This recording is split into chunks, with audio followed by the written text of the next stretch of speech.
Welcome guys, I'm Basti. Kung bago ka sa channel ko, isa akong programmer and I touch some grass.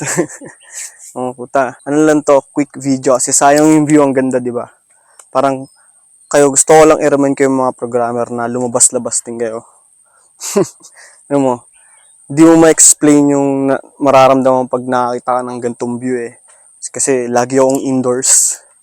Tapos tignan mo, green, ang daming halaman, puno, tapos ang tahimik. Ayan.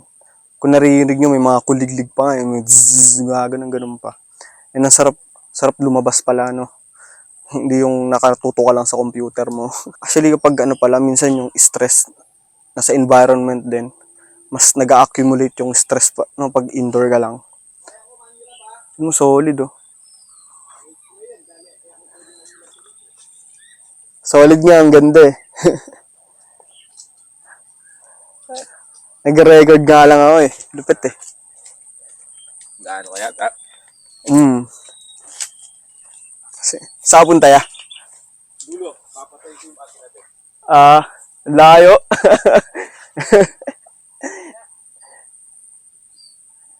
Hindi no, di ba? Layo. Papatay niya yan. Ang dali rin siguro maging healthy pag ganito yung environment mo eh, no? Tangina. Kaya nire-remind ko na touch some grass din. Ayun, ano ba maganda pag-usapan? Ayun, alam ko na. Ganda siguro pag-usapan yung stress management as programmer. May iba-iba naman kasi tayong parang coping eh pagdating sa stress. Iba-iba rin tayo ng stress level. Baka hindi ko maintindihan yung stress level nyo, baka sobrang severe na, di ba? Kaya, pero bibigyan ko kayo ng idea kung paano ako nagre-release ng stress. Marami yung way eh. O sige, bigyan ko kayong background. Kasi pagdating sa stress, hindi ako masyadong nai-stress. Kasi parang yung stress na konti, sanay na ako sa ganung feeling. Pero once na sobrang taas na ng stress ko and so severe na, doon na siya nagmamanifest sa katawan ko eh. Dumadami yung tigawat ko. Tapos sobrang yung init ng ulo. Pero hindi siya yung parang yamot ka lagi. Pero actually pag sobrang stress ko ngayon eh, medyo mababa yung emotion ko. Parang ganun mag-manifest yung stress sa katawan ko eh.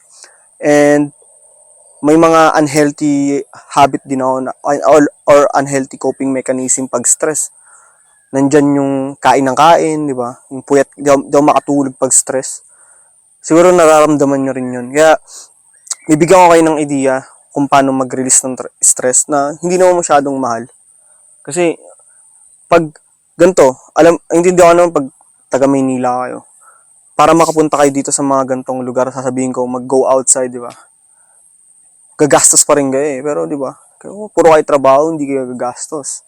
Sayang naman yung tinatrabaho nyo. Ayun lang naman sa akin. Ayun yung una kong tip. Siguro, go outside. Katulad ng ganito. Tulad ng ginagawa ko ngayon. Ngayon na lang uli ako nakapunta sa mga gantong lugar eh. Nakakawala siya ng stress. Kaya, isa siguro sa mga best tip yun. Kasi minsan, di ba, environment lang din yung stress. Mas, kala mo na-stress ka. Pero once na nilabas mo yung sarili mo sa environment na yun, medyo na nagle-lessen yung stress mo. And pangalawa siguro, take some physical activities. Diba, ang cliche niya pero legit talaga siya. Ang dami yung nagsasabi na, mag-exercise ka para di ka ma-stress. Pero, totoo siya guys eh. Hindi, kasi pag pagod ka na, pag exhausted na yung katawan mo, parang yung remaining energy mo, imbis na gamitin niya sa pag-overthink or pag-stress sa mga deadline shit sa trabaho mo or sa buhay mo. Ano siya sa katawan mo eh. Win-win pa. Lalo na pag yung exercise mo is strength exercise. Eh, na lalaki pa yung katawan mo, di ba? Parang gaganda pa yung katawan mo. Kahit cardio rin, di ba? Nagre-release siya ng good hormones na para recharge ka para sa kinabukasan. Ayun, mga libre lang yun ha. Libre hanggang sa mura. Di mo naman kailangan mag-setup ng gym clothing na sobrang mahal, bibili ka agad ng supplements, huwag kayong maniwala ron. So, kasi ang fitness libre lang yan guys eh. Hindi mo kailangan mag-setup ng libo-libo para makapag-start. Pati wag niyong gagawin yun kasi mas maganda mag-setup kayo ng sobrang dali para mas madali siyang gawing habit eh. Parang wala kang friction. Mag-gym ka sa malapit, kahit bakal gym lang yan. Hindi mo kailangan ng anytime fitness or mag-push up ka sa bahay ka Or kung nahihiya ka sa gym, tumakbo ka. Libre lang tumakbo, puta. Walang bayad tumakbo, puta. Simula pa ng mga Homo erectus yun, tangina, tumatakbo na tayo mga unggoy. Kaya, huwag kayong maniniwala na kailangan nyo ng gantong sapatos, yung 10,000 na sapatos, wag. Tumakbo ka.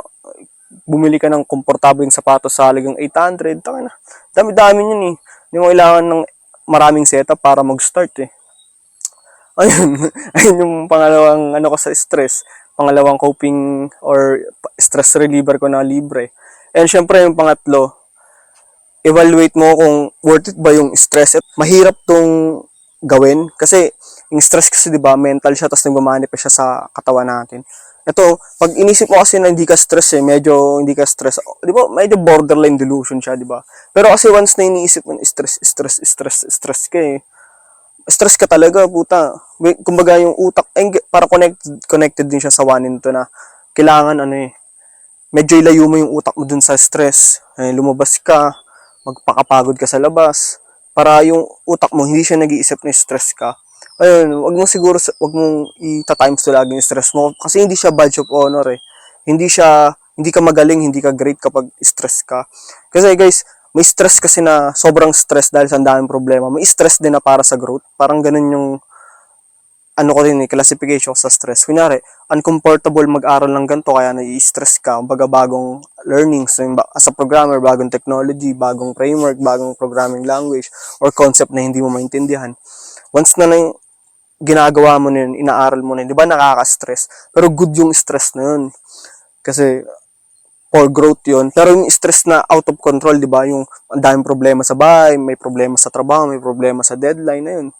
Ayun yung stress na puta, yung yari ka talaga. Diba? Ayun, dun tayo nakakapag, ng mga bad coping mechanism eh. Although, wala naman ako sa inyo kung coping mechanism nyo, kumain na.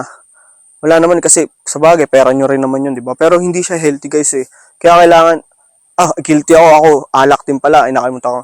Pag na-stress ako, puta, alak talaga yung ano ko. Ngayon, siguro ngayon, iiwasan ko na siya. Hindi ako perfect tangina. Nag-share lang ako ng insights ko. Kasi, na-motivate ako mag-share ng insights sa ganito eh.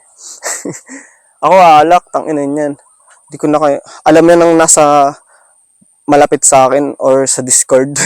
Lagi ako nag-post ng alak doon sa community natin. By the way, kung di ka pa sali doon sa Discord server natin, sumali kayo sa sa Discord community natin yung programming pares. Siguro, simula ngayon, iiwasan ko na kasi hindi na siya healthy. Lalo na ito, in the past few weeks, stress talaga ako. Kaya nga pumunta ako sa mga gantong green na lugar eh. Diba? Iba-iba tayo ng coping mechanism sa buhay. Pero, maganda na iwasan na natin yung mga, alam naman natin na bad yun. Mga bad coping mechanism yun. Ayun guys, simple video lang tayo, yapping videos lang. Para na-inspire lang ako maggumawa ng video dito sa woods or sa farm. Tangina na. Kaya pala walang alam si Alice Guo no. Wala siya laging alam kasi makakalimot ka talaga dito pag sa farm eh. Hindi niya alam na lumaki siya sa farm. Ayun guys, kung napadpad ka lang, na-clickbait ka lang ng ng video, huwag kayong magalit, sorry.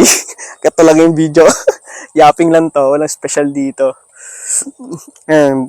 Pero kung nagustuhan mo yung video, make sure na sana mag-subscribe ka and i-like and mag-comment and i-share mo tong video na to. Malaking tulong para sa akin yun. Your subscribe is important to me. Joke lang. Pero totoo. Ayun. See you pag-uwi ko guys. See you in the next video. Bye. Sulit naman. Mag-video sa ganito.